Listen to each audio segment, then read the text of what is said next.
कितने बम बरस गए फलस्तीन पर, क्यों नहीं निकलते? एटमी ताकतें होने के बावजूद भी लोग तगड़ा बयान भी नहीं देते। क्यों नहीं देते? बुज़दिल है। मैदानों में एटमी बम से नहीं लड़ा जाता, ईमान की ताकत से लड़ा जाता है। तरस नहीं आता तुम्हें उन बच्चों पर? सिसकती बिलकती मखलूक पर? तो कहां है अक़वाम मुत्तहिदा की तंजीमें, और कहां है वो यूरोप जो कुत्तों और बिल्लियों के हुकूक पर तंजीमें बनाते हैं, जो जानवरों के हुकूक की बात करते हैं? वो कहां अपने दिलों में छुप गए? फलस्तीन के अस्पतालों पर बम बरसे तो तुम्हारा क्या ख्याल है? तुमसे हिसाब से नमाज रोजे कौन है? अल्लाह के बंदे तड़पते रहे और रब पूछेगा नहीं? रसूल पाक अलैहिस्सलाम ने तो फरमाया, मालिक क़यामत के दिन कहेगा, मैं जो उसकी शान के लायक है। अल्लाह फरमाएगा, मैं भूखा था, तूने खाना क्यों नहीं खिलाया? मैं प्यासा था, तूने, ये सही मुस्लिम की हदीस, मुझे कपड़ों की जरूरत थी, लाया क्यों नहीं? बंदा अर्ज करेगा, मालिक तो खाने पीने से पहनने से पाक है। तो रब फरमाएगा, वो जो तेरे पड़ोस में बंदा भूखा था, तो बंदा तो मेरा ही था ना। वो जो प्यासा तड़प रहा था, तो मेरा ही था ना। वो जिन अस्पतालों पे बम बरसते हैं, वो कौन है? वो जहां जनाजे पढ़ने को कफन मुयस्सर नहीं, वो कौन है? जब वो पूछेंगे बुला के तुमको अपने सामने, तो क्या जवाब जुर्म दोगे तुम खुदा के सामने? तुम सो रहे हो, सियासतें कर रहे हो, इलेक्शन की बातें कर रहे हो? खुदा से डरो। एक बात बड़ी ज़रूरी है, वो मैंने आपसे ज़रूर करनी है। एक आयत है कुरान पाक की, सूरत बकरा पहला सिपारा, आयत नंबर 120। अल्लाह ताला ने ना एक हद बयान कर दी। फरमाया, वलन तरदा अनकल यहूद वलन नसारा हत्ता तत्तबिया मिल्लतहुम। फरमाया, ये यहूदी और ईसाई तुमसे हरगिज़ राजी नहीं होंगे। ये कुरान है, और सादा तर्जमा तफसीर की भी ज़रूरत नहीं। ये मुआहदे कर लें, मोहब्बत के वादे कर लें, ये तुमसे राजी नहीं होंगे। कब राजी होंगे? हत्ता तत्तबिया मिल्लतहुम, यहाँ तक कि तुम इनके दीन की पैरवी करने लग जाओ। मेरा जब पहली दफ़ा पासपोर्ट बना तो मैंने सारा पढ़ा, किताबें पढ़ने का शौक था शुरू से।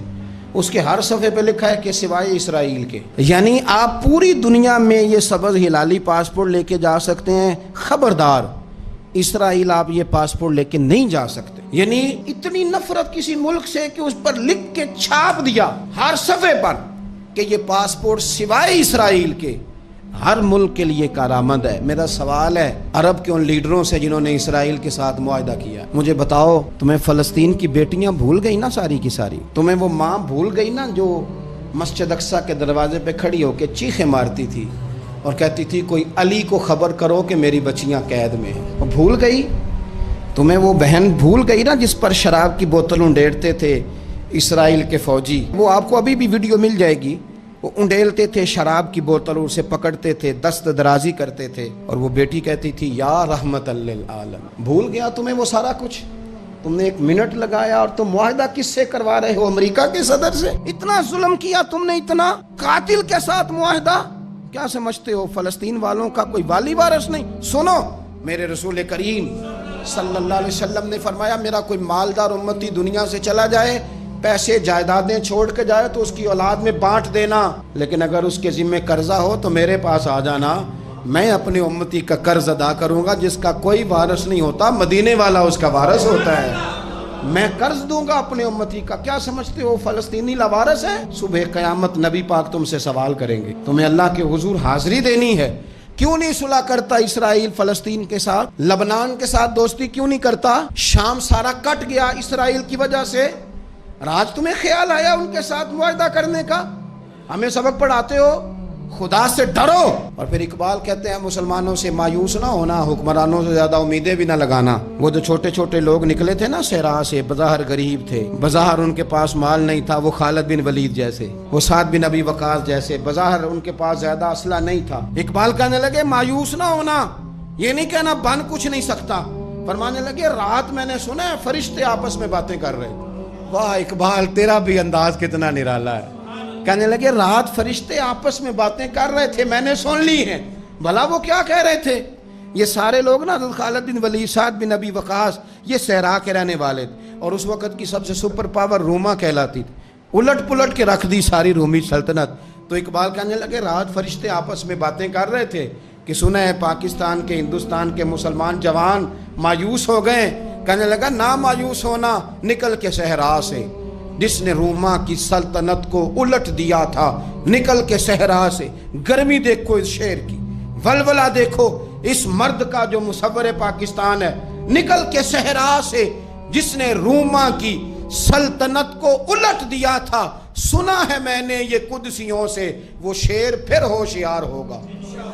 वो कल बातें कर रहे थे कि बहुत सारे उनमें से फिर जाग गए और बड़ी जल्दी वो भलाक बनाएंगे। सुना है मैंने ये कुदसियों से कि वो शेर फिर होशियार होगा, वो आएगा मैदान में, निकलेगा और इंशाअल्लाह यही चिराग जलेगा तो रोशनी होगी। इंसान ज़िंदगी में जब जद्दोजहद करता है, कोशिश करता है, वो बहुत सारे दुनियावी असबाब इख्तियार करता है। जितनी अक्ल अल्लाह ने दी होती है उस अक्ल का भी वो इस्तेमाल करता है, कोशिश करता है कि कुछ अचीव कर सके ज़िंदगी में, कुछ मकासद का हुसूल उसे मुयस्सर आए। अज़ीज़ भाइयों, एक बात अपने जहन में अच्छी तरह बिठा लें और लिख लें कि ज़िंदगी में जो किसी बंदे को कामयाबी हासिल होती है वो रब ताला की मदद से हासिल होती है। अगर रब ताला मददगार हो तो फिर कोई चीज़ भी रास्ते में रुकावट नहीं बनती, और अगर मालिक करीम को मंजूर ना हो तो इंसान बेहतरीन सियासतदान हो, अच्छा एडमिनिस्ट्रेटर हो, उसका ज़हन बड़ी वुसअत रखता हो, बड़ी अच्छी प्लानिंग करना जानता हो, सारा कुछ हो, तो बंदा नाकाम हो जाता है। मुसलमानों को जितनी कामयाबियाँ मिली उनका पस मंज़र सिर्फ इतना था कि अल्लाह तबारक व तआला ने अपने बंदों की मदद फरमाई। और अब ताला ने कुरान मजीद में इस हकीकत का बयान किया, फरमाया बलिल्लाहु मौलाकुम, फरमाया बल्कि अल्लाह तुम्हारा मौला है, वहुव खैरुन नासिरीन, और वो बेहतरीन मददगार है। वो जो रब तुम्हारा मौला है वो बेहतरीन मददगार है। और अगर वो मदद करे तुम्हारी, सूरह आले इमरान में आगे जाके इरशाद फरमाया अगर अल्लाह मदद करे तो फिर तुम पर कोई गालिब नहीं आ सकता, और अगर वो तुम्हारी मदद छोड़ दे तो फिर कोई तुम्हारी मदद कर सकता, कोई मदद नहीं कर सकता। बदर की जंग भी और फतेह मक्का भी रमज़ान मुबारक में हुआ है। मैं दोनों पर गौर कर रहा था तो एक नया मजमून मेरे जहन में आने लगा। बदर की जो जंग है उसमें भी एक अजीब इनकलाब आया है कि 313 ने 1000 से मुकाबला किया, और जिन 1000 से मुकाबला किया वो असलहे से लैस थे, और ये जो 313 हैं इनके पास 6 जिरहें, 8 तलवारें, चंद घोड़े। लेकिन अल्लाह ने कामयाबी दी तो खुद रब ने बयान किया किस तरह दी, फरमाया वलक़द नसरकुमुल्लाहु बिबदरिन व अंतुम अज़िल्ला। वो कामयाबी इस तरह मिली है कि रब ने तुम्हारी मदद की थी, तुम तो कमज़ोर थे, अल्लाह ने बदर में तुम्हारी मदद की, तुम जीत गए। वलक़द नसरकुमुल्लाहु बिबदरिन व अंतुम अज़िल्ला, अल्लाह ने बदर में तुम्हारी मदद की, तुम तो कमज़ोर थे। फिर फतेह मक्का नसीब हुई तो उसमें भी बेहतरीन मनसूबाबंदी नबी पाक अलैहिस्सलाम ने फरमाई, बेहतरीन हिकमत अमली हुजूर ने अपनाई। लेकिन हमें जो अल्लाह रसूल ने बात समझाई वो क्या है, इज़ा जा नस्रुल्लाह वल फतह, फरमाया जब अल्लाह की मदद आई और फतह नसीब हो गई। ये अल्लाह ने मदद फरमाई तुम्हारी, यहाँ भी फतेह मक्का भी अल्लाह की मदद से, जंगे बदर भी अल्लाह की मदद से। वो जो मदद है अल्लाह ताला की, जब वो हम ये करते हैं कि हम अपनी सारी ज़िंदगी सियासत की नज़र करते हैं। हमारी सियासत सिर्फ मुल्क में नहीं होती, हमारी सियासत ख़ानदान में भी होती है, हम घर के अंदर भी सियासत करते हैं। हम किसी ख़ास तरीके से लोगों को अपने पीछे चलाना चाहते हैं, हम एक ख़ास उसलूब इख्तियार करते हैं कि लोग हमारे पीछे चलें। उसका नुकसान हमें ये होता है कि सियासत जो होती है ये शतरंज के हेर फेर की तरह होती है, तो इसके राज बड़ी जल्दी खुलने लग जाते हैं। पता चल जाता है कि बंदा मुखलिस नहीं था, सियासत कर रहा था, तरीके सलीके से इसने जोड़ के रखा हुआ था। हम हर जगह सियासत के बलबोते पर चीज़ों को लेकर चलना चाहते हैं, सियासतें नाकाम हो जाती हैं, सियाने सियाने लोग फेल हो जाते हैं। बचता सिर्फ वही है जिसके पीछे रब ताला की मदद शामिल हाल होती है। अपनी ज़िंदगी के अंदर हम जो कुछ भी कर रहे हैं, जिस शोबे से भी हमारा ताल्लुक है, आज हमने इस बात पे गौर करना है कि पहले तो ये गौर कर लें कि जो काम हम कर रहे हैं क्या वो काम ऐसा है कि उसमें अल्लाह की मदद हमें मिलेगी। अगर आप कोई माज़अल्लाह नाजायज़ काम कर रहे हैं, फेले हराम का इर्तिकाब कर रहे हैं तो उसमें तो मदद इलाही आएगी नहीं।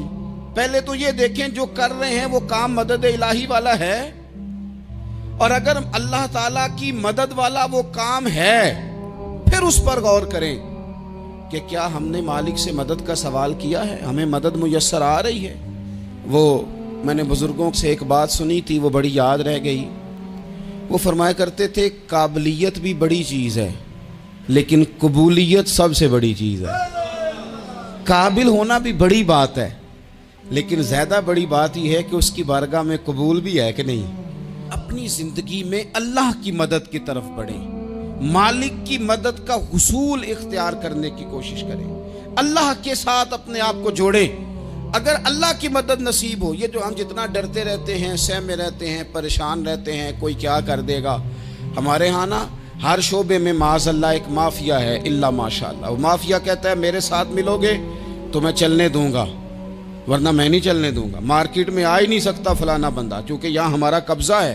और मेरे भाई फिर बहुत सारे लोग जिनकी नीयतें और इरादे बड़े अच्छे होते हैं शुरू में, वो भी उस माफिया का शिकार हो जाते हैं और उनके रंग में रंग जाते हैं।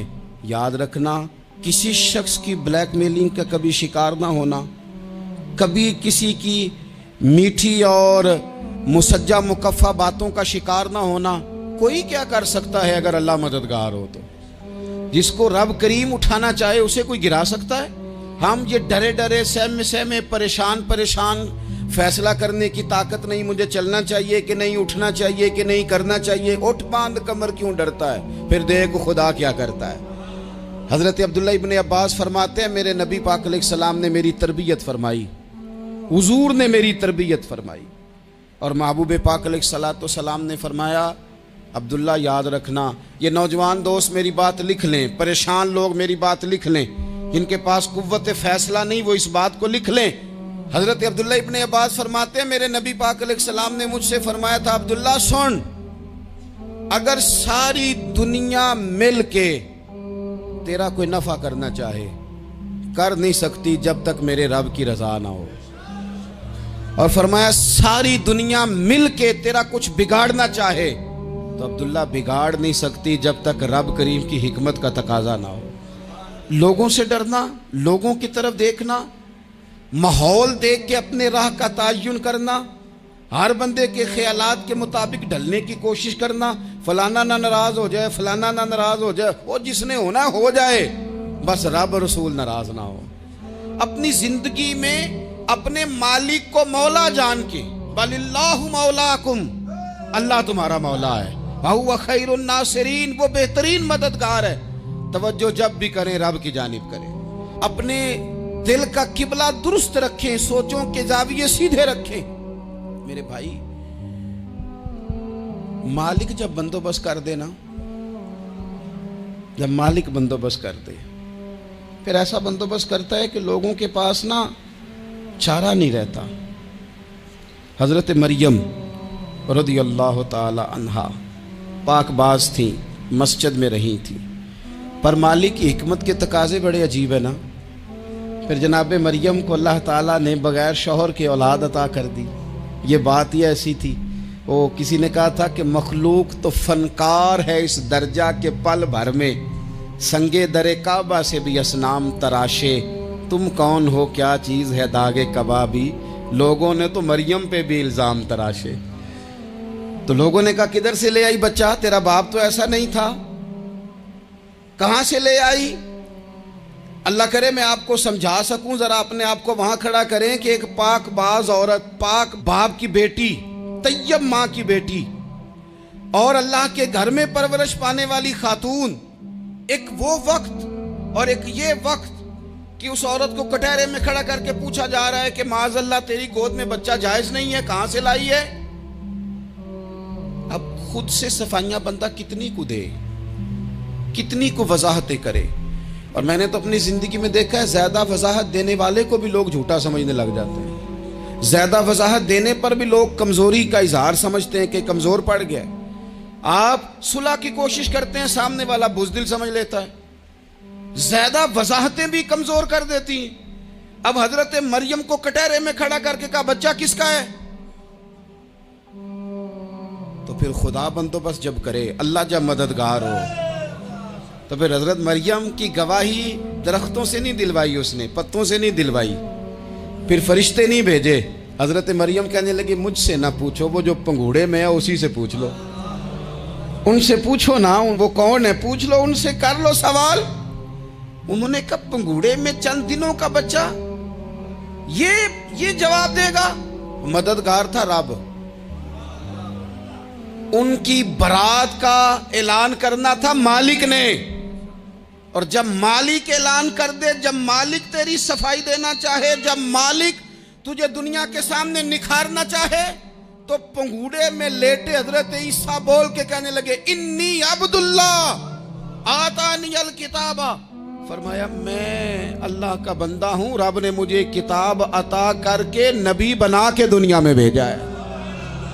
मैं अल्लाह का बंदा हूं, किताब लेके आया हूं, नबी बन के आया हूं। फिर पंगूड़े से ऐलान हो गया, फिर बच्चा बोल पड़ा।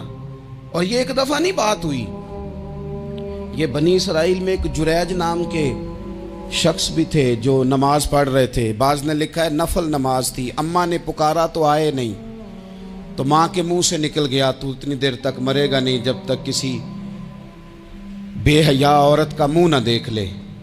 तो वो इबादत गुजार थे, लेकिन लोगों ने उनकी इबादत, रियाजत, परहेजगारी को नहीं देखा। बस एक औरत को भेज के इल्ज़ाम लगवा दिया। वो औरत आया जाया करती थी, अब आ जाती हैं औरतें, मसला पूछने की नीयत से भी आ जाती हैं। माहौल में कुछ जगह ऐसी भी हैं जहां औरतें दम कराने के बहाने आ जाती हैं। वो खातून आती जाती थी उस खानका पे, आस्ताने पे, ये बुखारी में मौजूद है। पर उसने कहा मेरी गोद में जो बच्चा है ये इन्हीं का है। मुझे बताएं कैसे बंदा वजाहत दे। हालात खराब हो गए, लोग कुटिया जलाने लगे, माहौल और तरह का बन गया। मेरे नबी पाक अलैहिस्सलातो सलाम फरमाते हैं फिर उस रब के बंदे ने कहा मालिक तू करीम है, तेरी मशीयत का तकाजा आया जो मेरी माँ ने जुमले बोले थे, पर अब मैं वजाहत देने के काबिल नहीं रहा, अब तू ही करम करेगा तो दरवाज़ा खुलेगा। तो वो चंद दिनों का बच्चा पंगूड़े में बोल के कहने लगा मैं इस दरवेश का नहीं, मैं तो फलाने चरवाहे का बच्चा हूँ, वो जो बकरियां चराता है। रब की मदद को पुकारें, अपने साथ अपने मालिक की मदद को शामिल करें, थोड़े रिस्क पर भी गुजारा अच्छा होने लग जाएगा। सारे लोग आपको गिराने की तदबीरें कर रहे होंगे और मालिक आपको इज्जतें अता फरमा देगा, उसकी बारगाह से हिकमत का तकाजा और हो जाएगा। हमने सारी जिंदगी लोगों को राजी करने में गुजार दी, सारी जिंदगी बुढ़ापा आ गया बच्चों को पालते, और बच्चों ने आखिरी उम्र में कह दिया अब्बा अगर कोई ढब का काम कर लेते तो आज हमारे दिन भी फिर न जाते। सारी जिंदगी गुजार दी बहन भाइयों को राजी करने में, सारी जिंदगी गुजार दी जिम्मेदारियां उठाने में। उनको 99 दफा दिया, एक दफा नहीं दिया तो उन्होंने कह दिया तूने तो कभी दिया ही नहीं, तू था ही नहीं। सारी जिंदगी मोहल्लेदारों, इलाके वालों को राजी करने में गुजार दी।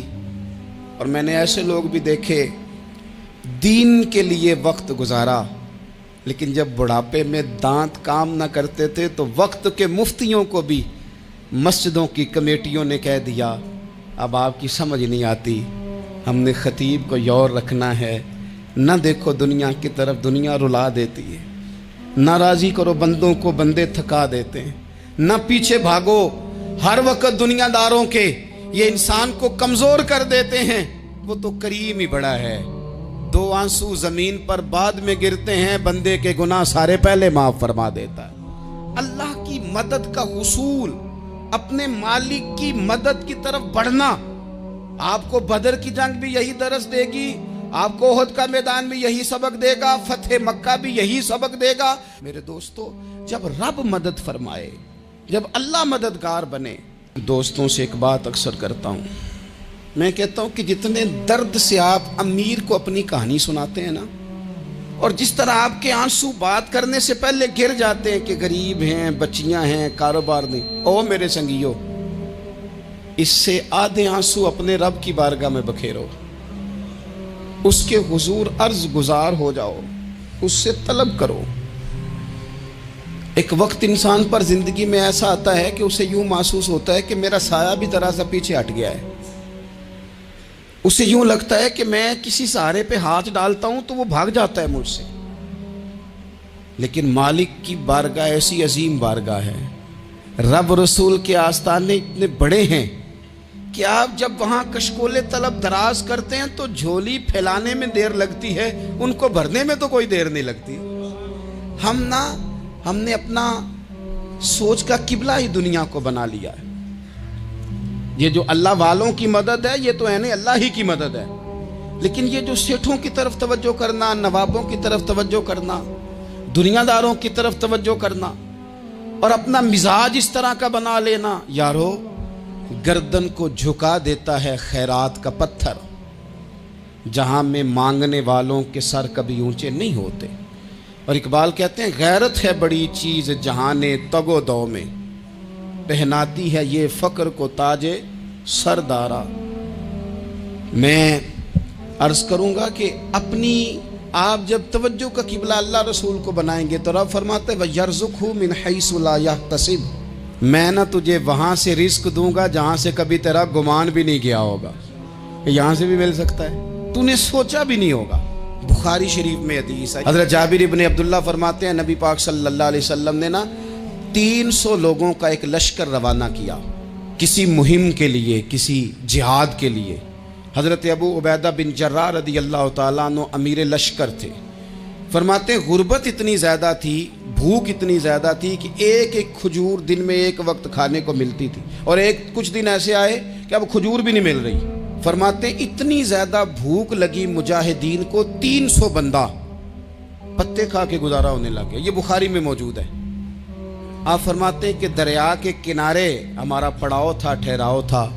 जब भूख से निढाल हो गए ना, वयर्ज़ुक़हु मिन हैसु ला यहतसिब, अल्लाह वहाँ से रोज़ी देता है, गुमान भी नहीं होता। फरमाते हैं एक मछली अल्लाह ताला ने दरिया के किनारे भेजी। फरमाते हैं वो थी तो मछली पर पहाड़ जितनी थी। बुखारी में लफ्ज़ हैं, हज़रत जाबिर इब्न अब्दुल्लाह रदी अल्लाह ताला अन्हु फरमाते हैं 300 आदमी 18 दिन तक उस मछली को खाते रहे, मछली खत्म ही नहीं हुई। मछलियां नहीं, मछली। कहते हैं 18 दिन 300 बंदा खाता रहा, मछली खत्म ही नहीं हुई। और फरमाते हैं कि उसकी हड्डी निकाल के, कांटा कहेंगे आप अपनी जुबान में, कहते हैं वो निकाल के ना तो उसको खड़ा किया ना जब, तो ऊंट कजावे समेत उसके बीच से गुजर जाता था। 2 उसके कांटे जोड़े। फरमाते हैं वो उसका गोश्त हम खाते थे और उसकी चर्बी बतौर तेल के हम जिस्मों पे मलते थे, बीमारों को उससे सुकून आता था, तंदुरुस्ती शिफा होती थी। फरमाते हैं हम खाया भी हमने और कुछ लेके हम मदीने भी गए, और कुर्बान जाए नबी पाक ने भी उसमें से खाया। हमने अर्ज की हुजूर ये मुअम्मा क्या है, ये माजरा क्या है? तो महबूब ने फरमाया तुम्हारे पास ग़िज़ा नहीं थी, रब ने तुम्हारे लिए बंदोबस्त किया है, अल्लाह ने तुम्हें दिया है। मकान शुरू कर लिया, एक साहब ने वो मकान बनाने लगे, आप वो हिसाब लगा रहे हैं, कहते हैं मेरे पास इतने पैसे हैं, इतने मैंने फलाने दोस्त से कहना है उसने दे देने, इतने फलाने रिश्तेदार से कहना है उसने दे देने, इतने फलाने से कहना है उसने दे देने। ये सारी कापी बना के मकान शुरू कर लिया। जो रोज़ कहता था ना कोई हुक्म हो जाते दसी, सबसे पहले उसको कहा मियाँ पैसे चाहिए। वो कहता हो कल ही मुंडा टोरे है, कदे तू परसों 10 दाते लब जाने सन। मैं आपको अपने तजर्बे की बात बता रहा हूँ। जिन लोगों का ख्याल होता है ना कि आप स्टार्ट करें फलाना काम, हम आपके साथ हैं, अल्लाह का ही कोई निज़ाम है, वो बिल्कुल भी नहीं साथ होते। लेकिन ऐसा नहीं है कि कोई साथ नहीं होता, अल्लाह ताला बड़े असबाब पैदा करता है, वहाँ से देता है जहाँ से गुमान भी। हमारा ये ज़हन बन जाता है, हम सारी अपने हिसाब से चलते हैं, इतने रिश्तेदारों से, इतने, कौन आपके साथ चलेगा? सवाल ही नहीं पैदा होता। ये सारे काम छोड़ के सबसे पहले 2 रखते पढ़ो, अपने रब की बारगाह में, रसूल कायनात की बारगाह में गुजारिशात और इस्तिगासे पेश करो, वहां से खैर तलब करो। दुनियादार क्या देंगे, क्या दे सकते हैं, क्या हैसियत होती है किसी? अल्लाह कहता है वहां से दूंगा। तो जो अल्लाह माल दे वो लेना चाहिए कि रिश्तेदारों का माल देखना चाहिए? जो अल्लाह दे वो लेना चाहिए कि सेठों नवाबों की जेबें देखनी चाहिए? जो अल्लाह दे वो कबूल करना चाहिए या देखना चाहिए कौन सा आदमी कहां पहुंच गया? छोड़ो, अपनी मट्टी पे चलने का सलीका सीखो। किसी के संगे मरमर पे चलोगे तो फिसल जाओगे, फिसल जा। इस पर एक और बात अर्ज कर दूं सही बुखारी से। मुस्लिम से। एक और बात, कुछ चीजें ऐसी हैं जिनसे अल्लाह की मदद आती है, मदद मिलती है। एक चीज उनमें से ऐसी है जिससे बहुत मदद नाज़िल होती, वो है कि जब रब आपको दे ना तो फिर आप भी उसके रास्ते में दें, फिर मदद आती है, फिर और आता है। बुखारी मुस्लिम में हदीस है, ये ज्यादा ही तवज्जो तलब अमर है, इस पर आप गौर करेंगे। हजरत अबू हुरैरा फरमाते हैं कि नबी पाक अलैहिस्सलाम ने फरमाया, एक शख्स ने बादलों के अंदर से आवाज सुनी कि फलां आदमी का खेत और बाग खुश्क हो गया है, वहां बरसो और उसके खेत को सैराब करो। वो बड़ा हैरान हुआ कि बादल से आवाज आ रही। फिर उसने देखा कि एक पहाड़ी पर बारिश हुई, वो बादल वहां बरसा, फिर नालियों से होता हुआ पानी एक तरफ चला। तो जिसने आवाज सुनी थी, हुजूर बयान कर रहे हैं, वो भी पीछे पीछे चला कि पानी किधर जा रहा है। उसने जाके देखा कि एक मकाम पे एक बाग को वो पानी लग रहा है और एक आदमी वो पानी लगा रहा है। उसने उससे पूछा, तेरा नाम क्या है? उसने कहा क्यों? कहने लगा बता ना। उसने नाम बताया तो कहने लगा, यही तो वो नाम है जो मैंने बादलों के अंदर से सुना है कि फलां के खेत को पानी दे दो। उसने कहा, यार तू क्या अमल करता है कि स्पेशल तेरे लिए बारिश बरसे? ये बुखारी पढ़ रहा हूं, सियासता से हदीस अर्ज कर रहा हूं। उससे पूछा, तू क्या काम करता है कि जनाब अल्लाह तबारक व तआला का हुक्म करम आया कि खास तेरे लिए पानी बरसे और तेरे खेत को सैराब करे? तो उसने कहा, छोटा जिम्मेदार हूं, पर जब फसल उगती है तो 3 हिस्से करता हूं। एक हिस्सा अपने बाल बच्चों पे, बहन भाइयों पे खर्च करता हूं, एक हिस्सा पूरा, और एक हिस्सा दोबारा काश्तकारी पे लगाता हूं, और तीसरा हिस्सा खालिस मैंने मिस्कीनों, यतीमों और गरीबों के लिए रखा हुआ है। वो जो तीसरा हिस्सा, अल्लाह करे आप समझे, वो रब के बंदों पे तीसरा हिस्सा खर्च करता है ना, तो करीम मालिक ने फरमाया, जहां से गरीब का हिस्सा जाता है वो खेत खुश्क नहीं रहना चाहिए। वो जहां से मिस्कीन रोटी खाते हैं वो खुश्क ना रहे। जहां से यतीमों को कुछ आता है कहीं उसकी फसल रह ना जाए। मैं और आप भी अगर अपने माल में मिस्कीनों, यतीमों, गरीबों के हिस्से रख लेंगे तो फसलें खुश्क नहीं रहेंगी, उनके अंदर ताजगी आएगी, नूर आएगा, करम आएगा, खास कर खुदा की रहमत बरसेगी।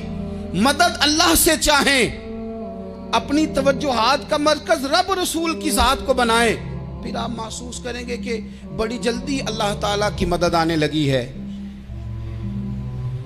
कभी आप सिर्फ कह देना मेरा रब मेरे साथ है, इस लफ्ज में इतनी ताकत है कि दुश्मन वैसे ज़ेर हो जाता है। जिंदगी में किसी से भी लड़ाई हो, अच्छी तरह सोच लें कि अल्लाह उस तरफ है या इस तरफ है। अगर आप ज्यादती पे हैं तो फिर रब मजलूम की जानिब है। अगर अल्लाह की मदद आपके साथ है तो दुनिया की कोई ताकत आपको गिरा नहीं सकती। और अगर आप मजलूम के मुकाबले में जालिम बन के आप खड़े हो गए हैं और आपने रवैया वो इख्तियार किया है कि जिसमें मदद नहीं आएगी, तो फिर याद रख लें कि आप कोई भी हैं, कहां भी हैं, आप कमजोर हैं। ताकतवर थे इब्तदाए इस्लाम में, जाहिरी ताकत थी कुफारे मक्का के पास, वो डंडों से मारते थे गरीबों को, उनके हाथों में डंडे थे, पर खुदाई ताकत इन मजलूमों के साथ थी। साहिब जुरकानी ने लिखा है, हजरत जुनैरा रदी अल्लाह ताला अन्हा एक लौंडी है, गरीब है, माड़े दा की काम मोहम्मद नस जाना या रोना, गरीब सादी बीबी और लौंडी कनीजा, एक मुशरक की कनीजा थी, इन्होंने कलमा पढ़ लिया। वो डंडों से मारता, दुर्रों से मारता, तकलीफ देता। हजरत जुनैरा रदी अल्लाह ताला अन्हा को इतना मारा, इतना मारा। अब आप एक और पहलू पर भी गौर करें, मार भी पड़ रही है पर खुदा इधर ही है, अल्लाह की मदद इधर ही है। रब कहता है कि पहले तू सब्र करना, इन्नल्लाह मास साबिरीन, तू सब्र करेगा तो फिर रब की मैयत मिलेगी। जरा ठहरना, तू थोड़ा डटना। इन्नल्लज़ीना क़ालू रब्बुनल्लाहु सुम्मा इस्तक़ामू ततनज़्ज़लु अलैहिमुल मलाइका, तू कह अल्लाह मेरा रब है, फिर तू पहले डट, पहले तूने डटना है। सुम्मा इस्तक़ामू, जो डट गया, ततनज़्ज़लु अलैहिमुल मलाइका, डटने वाले के लिए मदद आती। पहले थोड़ा ठहरना पड़ता है, पहले थोड़ा सब्र करना पड़ता है, हौसला करना पड़ता, उसके बाद मदद आती। मार पड़ रही है, मारा जा रहा है। हजरत जुनैरा को उनका मालिक जो है, जाहिरी आका, वो मार रहा है। ये कनीजा है, इतना मारा, इतना मारा उनकी बिनाई चली गई, नजर आना बंद हो गया। अबू जहल आया और कहने लगा, जुनैरा देखा ना हमारे बुत तेरी आंखें ले गए, माज़अल्लाह, लातो मनात हमारे बुतों ने तुझे अंधा कर दिया।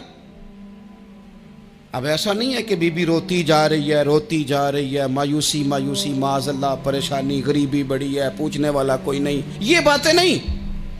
क्या जुमले हैं खातून के, क्या लफ्ज हैं। अबू जाल ने तंजिया कहा, माज़अल्लाह, कहने लगा देखा ना हमारे बुतों ने तुझे अंधा कर दिया। तो जनाब जुनैरा आंखों की बिनाई गई है, रात को गई है, दुख अभी ताजा है, लेकिन अल्लाह पे जो तवक्कुल है, अपने मालिक से जो रिश्ता है वो इतना मजबूत है, इतना ताकतवर है, उसमें इतनी गहराई है कि हजरत जुनैरा बोल के ना इतनी कुव्वत से बोली, इतनी ताकत से बोली कि पूरे कुफर पर लर्जा तारी हो गया। फरमाने लगी, तुम्हारे बुतों की क्या औकात है कि मेरी बिनाई ले जाएं, ये मेरी रब की हिकमत का तकाजा है। जब तक उसने चाहा जुनैरा देखती रही, और जब उसने चाहा जुनैरा की आंखों की बिनाई चली गई, और अगर वो चाहेगा ना तो बिनाई वापस भी कर देगा। अगर हो ज़ौक़े यकीन पैदा तो कट जाती हैं जंजीरें, अगर वो चाहेगा तो बिनाई आ भी जाएगी। हजरत जुनैरा ने रात को ये लफ्ज कहे, अबू जाल और सारे कुफ्फार डर के सुन के चले गए। आप इत्मीनान से आके बिस्तर पे सोई। जब सवेरे उठी तो अल्लाह ने आंखों की रोशनी वापस कर दी थी। आंखों की अब छड़ी पकड़ी है, बाजारों में घूमती है, कहती है बुलाओ किधर है तुम्हारे नातो मनात, देखो मेरे रब ने रोशनी वापस कर दी। आकर मेरे साथ इधर आ, सितमगर हुनर आजमाए, तू तीर आजमा हम जिगर आजमाए। बीमार लोगों याद रखो, कह दिया डॉक्टर ने कि तू बड़ा बीमार है, तू बड़ा कमजोर है, ये हो गया वो हो गया, तो डॉक्टर अपने इल्म के मुताबिक बात कर रहा है। होगा तो वो जो मेरा रब चाहेगा। कमजोर हो जाना, परेशान हो जाना, तकलीफ में आ जाना, पता नहीं बात हो गई है तो जाने क्या हो जाएगा। अपनी जिंदगी के अंदर अपने रब से रिश्ता मजबूत करें, रसूल कायनात से रिश्ता मजबूत करें, अल्लाह वालों से रिश्ता मजबूत करें। हजरत जुनैरा ने पैगाम दिया कि जिंदगी में जो जीना चाहते हैं तो वो रब का नाम लेके जी सकते हैं। जो अपनी जिंदगी में खुशियां देखना चाहते हैं तो रसूलुल्लाह के नाम पर खुशियां देखी जा सकती हैं। तवक्कुल की बुनियाद पर बंदा खुशियां ले सकता है।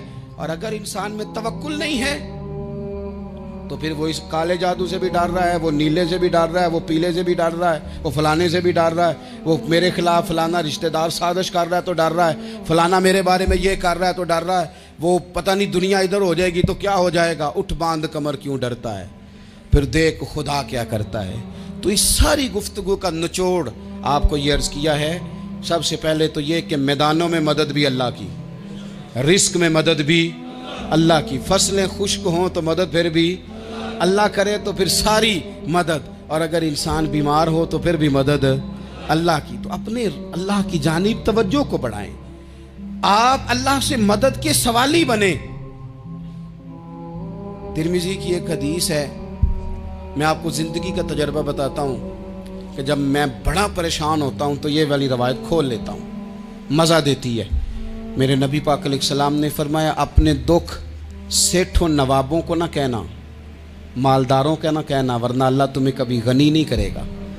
फरमाया अपने दुख अपने रब की बारगाह में अर्ज़ करना, जल्दी करे या देर से करे अल्लाह तुम्हें लोगों से बेनियाज कर देगा, अल्लाह तुम्हें गनी कर देगा। रात को बैठो ना उसकी बारगाह, उसे दुखड़े सुनाओ, छोटी छोटी बातें। हुजूर ने फरमाया नमक भी मांगो तो रब से मांगो, छोटी छोटी बात से शुरू करो ना। जब बंदा शुरू करता है ना छोटी छोटी चीज़ें, तो बड़ी सारी चीज़ें ये इस तरह होता है जैसे बंदा रब से गुफ्तगू कर रहा है, मालिक मुझे ये चाहिए, मालिक मैं यहाँ कमज़ोर हूँ, अल्लाह मैं यहाँ परेशान हूँ। आप ये करके तो देखें, लंबी लंबी दुआएं मांग के तो देखें, उसके हुजूर जुड़ के तो देखें, आप देखेंगे राहत कितनी है, सुकून कितना है।